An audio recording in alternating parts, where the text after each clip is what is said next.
Good evening, my friends. Welcome to live Q&A with Tim and Kate. And I believe this is number 8. Is that right, Kate?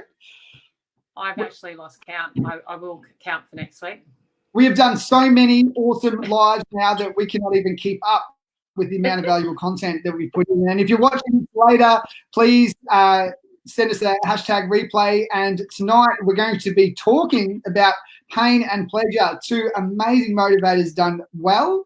And some tips on a little bit about how it works and some stuff that you can do to get it to work in your favor, especially if you feel like you're lacking motivation or you're stuck in a situation, maybe going through a plateau at the moment. And what we're going to go through is going to show you, okay, what happens, why this is happening, and how it's happening. So as you jump on tonight, please interact with us. We'd love to talk to you. So if you've got any questions that pop up, please ask. Anything we don't get to on the live, we'll obviously talk to you later. But throwing to the amazing Kate Kendall from sunny Brisbane. Yeah, we're 3 degrees in Melbourne, so it's glad to have you on and warming our souls tonight, Miss Kate.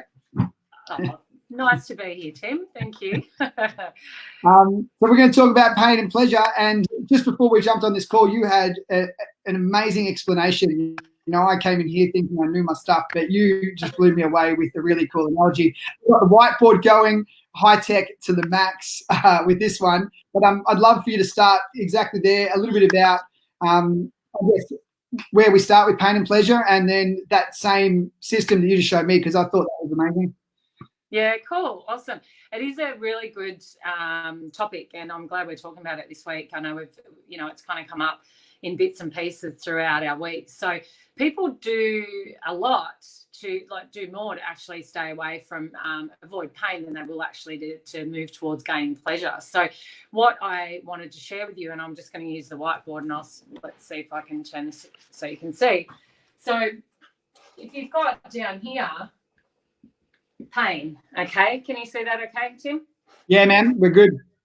Cool. And then I won't do it too big. So then we've got pleasure up here. So that can be whether you're looking to gain health, lose some weight, and when you need to have a bigger why and a bigger reason, compelling reasons to get up into this pleasure point. And weight is generally, like if someone wants to lose weight, that generally isn't always the biggest driver for people to want to get up here. So more examples of getting those emotional reasons to move up here. So it might be, a lot of my clients want to actually be able to fit into their summer dresses, or be able to, strut their stuff on the beach, or have their, find a man that is going to find them really sexy, and they're texting them, sexing them, to when they're coming home, they want to slap them on the ass and be, they want to be feeling awesome. And, and the weight is fantastic, but the pleasures and how you want to be actually feeling is got to be very compelling for people to move out of this pain. And when people are just trying to go for just the weight, that's why a lot of people don't actually move from this pain area here. So the habits and behaviors that people create, it's a lot easier. People find it a lot easier staying down here in pain because they feel it's too difficult to get up to this pleasure point. So what I was saying to Tim before we jumped on was having that compelling reason to actually move through as you go along your journey. There's going to be little points and kind of like little gates that you're working through, and you either come up to those gates and you go, oh, this is a little bit challenging. You might need to work through some emotions. You might need to work through, some challenging things like, giving up sugar, giving up, or cutting back on sugar, or cutting back on buying foods out, all those types of things that you're so used to doing, and it's become so normal for you. You think, oh, this is really challenging. Your body's feeling terrible. You're training. You're going and training, and you're training, your body's sore, all those kind of things. You go up and go, oh, this is too hard. I'm coming back and I'll sit here because this pain is easier than the pain that is coming up to the gate, right? So why not keep moving up to the next gate, even though these pains are still going to be challenged, like these are challenging, this is a lot easier, but you're moving towards the pleasure. So instead of going up and coming back all the time, you want to just keep moving and working through without judgment, working through those barriers and those challenges, and know that once you keep moving, you're actually going to get to pleasure. So why stay in the pain down here? Even though it is easy, you still, either way, but you're going to be moving towards pleasure instead of staying here. So those steps that you take are moving closer to where you potentially want to get to and be, feeling smoking, or your business is shining through the roof, and your job, you've got an amazing job or relationships. So does that make sense? Has anyone got any questions, or did I explain that okay, Tim? Yeah, it was really good. So, essentially one thing that I really took away from that is that, yes, we have this initial situation that we're not satisfied with, right? But there's probably two things, yeah? Number one is there's completely logical reasons why you're staying there, and that's okay, yeah? Yep. And when you try and move, I think one thing that a lot of people don't expect is we can get this vision that it's just going to all be good and it's all going to be great. But as soon as we get out of that start gate, we're going to start hitting those first couple of barriers, which is going to mean that it's going to be tough, it's going to be hard, it's going to be uncomfortable. Sometimes it's going to hurt, to get out of that initial comfort zone barrier, and then to start break down the next one until we actually get to a point where we're close enough to pleasure that we're really starting to sense and feel the benefits of that pleasure point at the other end. In business, it might be you finally start turning over profit. For weight, you might be dropping 1 or 2 dress sizes. In fitness, it might mean that you can run the 5Ks without feeling like you're going to die. Yeah. So absolutely. you got to do the gut wrenching 1K run first, right? It's going to really hurt. Absolutely, and it's learning how to be, being comfortable with feeling uncomfortable, because things are different. So many people have programmed, so many behaviors and habits and what's become your norm to create those new norms for you and your body to be able to respond and react. It takes a little bit of time. Like I haven't had coffee. I think we talked about it there, a few weeks ago. I'm on my 4th week now of not having coffee.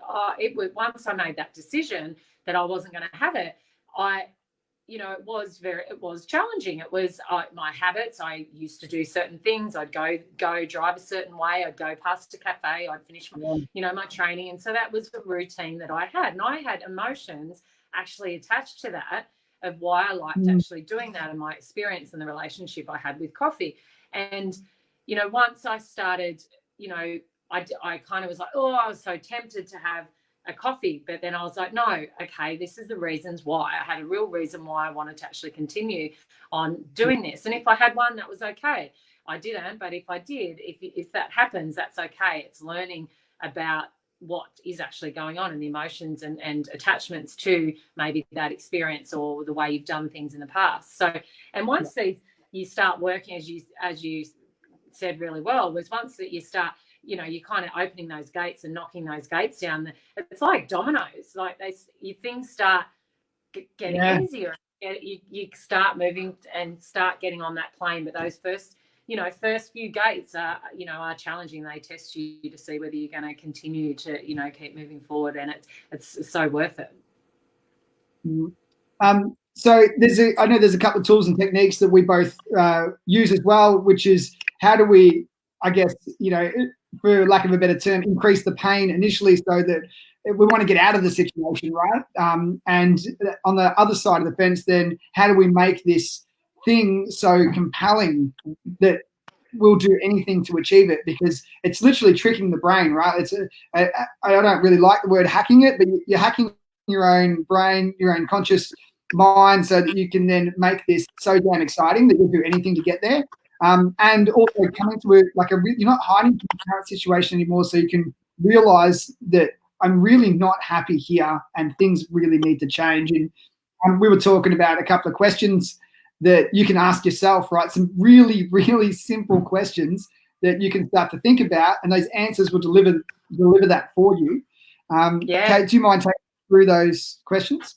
Yeah, for sure. So you just get your pen and paper out, your journal, and ask yourself, what is the cost for you right now to keep doing what you're doing? So let's say, for example, for you continuing to eat the way you're eating and not, and just you're sitting around watching Netflix. for instance, as an example. So what is, you know, that choice of you doing that costing you right now?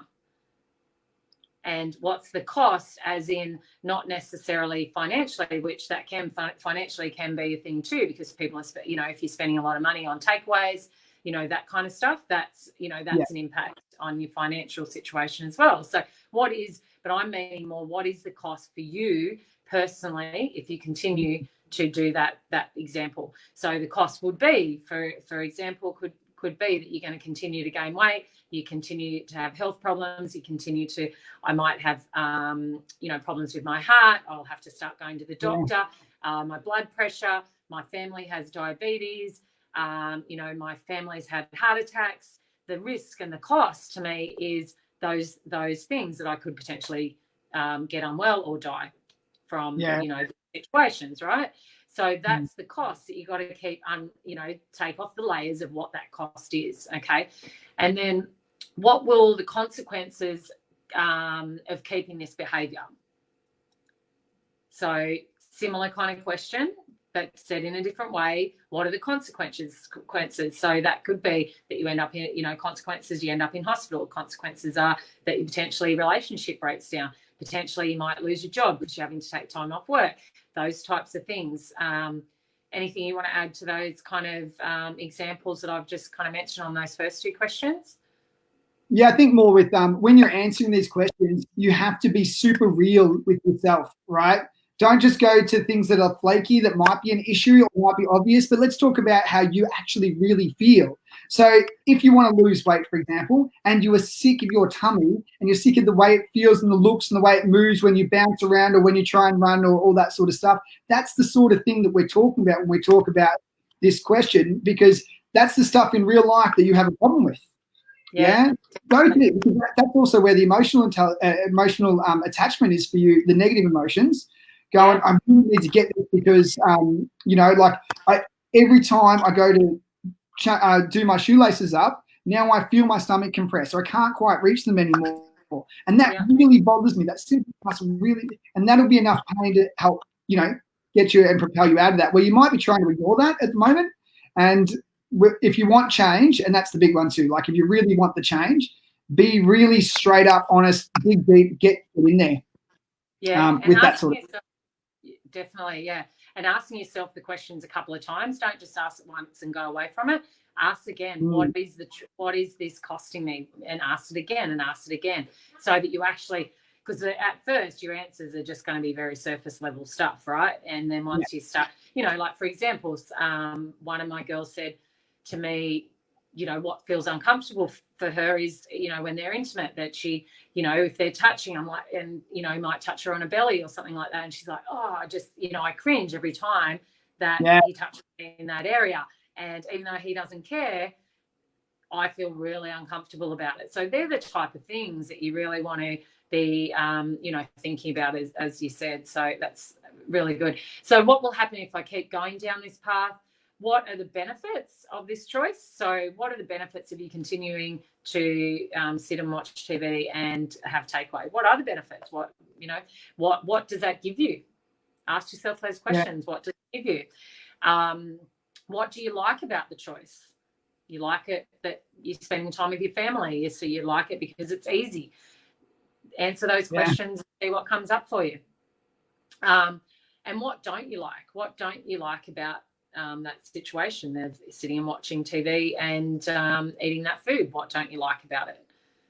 So they're the questions you want to create, you know, create that pain around where you are right now. So any other questions you wanted to add, Tim, into that kind of area before we go in discovering the compelling reasons? No, I reckon if we could simplify it a little, Kate, if people are watching now and maybe they don't have much time, what's two questions that I think that you think are the most important ones, right? What's the one that's going to cut deep? Cut deep. I think the first one, which is what is the cost, what's the choice that you're making costing you right now? That would be one. Yep. And then the other one would be, I think, what's the benefits of the choice? Yeah, awesome. So what's this actually costing me right now? And be real with it. And one of the benefits of you staying in the same situation, because there's totally benefits, right? You know, maybe you like takeaway food and that's cool. You know, some people, I love ice cream, right? That would be a benefit of me not wanting to change because I enjoy the taste. Or coffee, you might enjoy the coffee and the experience. So yeah, absolutely. And then on the other side of the spectrum, we've got this pleasure. So like, how do we make this awesome, right? How do we make this thing such a fantastic thing that we want to achieve? It doesn't matter how big the wall is that you're going to put in front of us, we're going to be able to knock it down. Yeah, absolutely. So if you were to do this differently, how would you feel? Yeah. So we'll use the same example. If you weren't sitting on the lounge and eating takeaway, what would doing it differently, how would that make you feel? Yeah. If you could change this and get great results, how would that be? Yeah. How could you actually turn this around? Yeah. So asking yourself, what simple things can I actually do to change this situation? And there's generally ways that you can still do similar things by still sitting and, you know, but if it means to you sitting and having that closeness with your family, and instead of having the takeaway, you make homemade pizza, or you make a nice spag bowl, or you make homemade nice tacos, or, you know, something like that actually still has that closeness and that connection that you can share together. I'm really hungry now. You probably haven't eaten yet either, have you? No, yeah, I'm going to though. It's going to be great. Yeah. You just get a bib or a tissue to just wipe the drool. Yeah, just put that out. Yeah. What would be the most important reason for changing this? Yeah. So that would be so that your health, you can run around with your kids, or you want to have kids, you haven't had kids yet, or you're single and you want to meet someone, and you want to be able to go and do some extreme sports that you want to do, or you want to be able to become a firefighter, or whatever it might be that is a compelling reason for you to want to make the changes. What is a compelling reason why you would do this differently? Yeah. What would be the biggest bonus of you doing it differently? Yeah. And I like that one too. That's one of the big ones, right? Like, what is the biggest benefit? What is the biggest draw card for you to change and to get it? And, you know, the way we work is what I'm trying to create a really clear picture on what that looks like. And I know you're the same, Kate. I guess for us, we use the magic wand question as well. Yeah. So if I had a magic wand, you know, what would everything look like? What would life look like? Who would it affect? How would it affect everybody? You know, how would you feel? And like very, very accurately describe what success looks like on the other end, so that you can be able to visualize and embrace that experience, so that it does draw you in to take change and create, you know, new behaviors, new habits that take a bit of work. Yeah, for sure. It's the one's a good one. Where if we were sitting and, you know, you kind of have this discussion with yourself or with your partner or something, and say, you know, if we were 12 months time from now, what will you be doing differently? What will you be wearing? How will you be holding yourself? What will you be doing? What will you be saying? What will people be saying to you? You know, asking yourself those questions so that you picture yourself actually being in that time, and who's the person, what do you have to be doing to get to be that person and move, compel, and be able to move out of this pain up into your pleasure, where all the fun happens, where you get it. Because this part here is people get this is the comfort zone for people, isn't it? That's right. They love it. People, it's so comfortable but not comfortable, because people, they're unhappy, but it's, just getting out the gates and moving through to get that domino effect is what needs to happen, doesn't it? So awesome. Pleasure and pain, my friend. We did it. Hope if you guys, it was useful for people. What's that, sorry? I said I hope it was, useful for people to kind of have a look at it from that, that angle, and have a think about where they're at and what they could look at changing. And if anyone's got any questions, I think we might have lost him. He was on 14% and he was cutting it fine. So thank you for showing up and listening in. If you have any questions, please comment below, let us know, and we'll come back. I can't see the questions, so please let us know. If not, if you would like to private message us, make sure you DM Tim or myself. You'll be able to find me. It'll be my name will be on the page.